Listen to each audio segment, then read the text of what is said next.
Dans cette vidéo, je vous montre comment réaliser les côtes torse. Alors les côtes torse, vous pourrez vous en servir pour remplacer les côtes 1-1 ou les côtes 2-2 que l'on retrouve généralement en fin d'ouvrage, donc en bas des pulls ou en bas des manches et ici en bas d'un bonnet. Ici, vous pouvez mieux voir la différence entre des côtes 1-1 et des côtes torse. Vous voyez, les côtes torse, elles sont en quelque sorte plus fermes que les côtes 1-1. C'est très facile de réaliser des côtes torse et le résultat est bien net et ça permet d'avoir une belle finition. Donc tout simplement, vos mailles endroit, vous allez les tricoter torse. Donc vous passez ici le fil à l'arrière puisque vous tricotez une maille endroit et au lieu de tricoter le brin avant comme ceci, vous allez tricoter tout simplement le brin arrière. Le brin arrière est piqué et je tricote comme si je tricotais à l'endroit.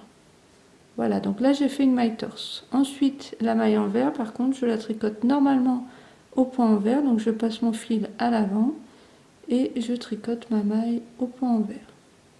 Ensuite, une maille endroit et donc là je la fais torse, c'est-à-dire tordue. Et je vais donc pour cela tricoter le brin arrière et non le brin avant. Et j'alterne comme ceci pour avoir des côtes torse 1-1, une maille envers, une maille torse endroit. Que vous tricotiez à plat ou en rond, vous procéderez de la même manière. Si vous voyez que la maille précédemment était une maille endroit, vous la tricotez endroit torse. Si vous voyez que la maille précédente était une maille envers, comme ici, vous tricotez une maille envers simple, comme vous avez l'habitude de le faire. C'est aussi possible de faire des côtes torse sans suivre le motif de côte 1-1. Donc ici par exemple j'ai fait 2 mailles envers, une côte torse endroit, 2 mailles envers, une côte torse endroit, donc ça fait 2-1, 2-1, 2-1. Et ça suit toujours la même logique, donc quand vous avez une maille endroit, vous la tricotez endroit torse, et quand vous avez une maille envers, vous la tricotez au point envers. J'espère que cela vous aura donné envie de tester les côtes torse pour le bas de vos ouvrages.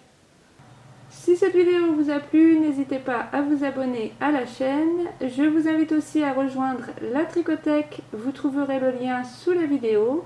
C'est une tricothèque gratuite qui vous permettra d'avoir accès à de nombreux patrons, mais aussi à plein de ressources pour aller plus loin dans votre passion du tricot. Tous les documents sont téléchargeables en un clic. Alors je vous dis à très bientôt et bon tricot!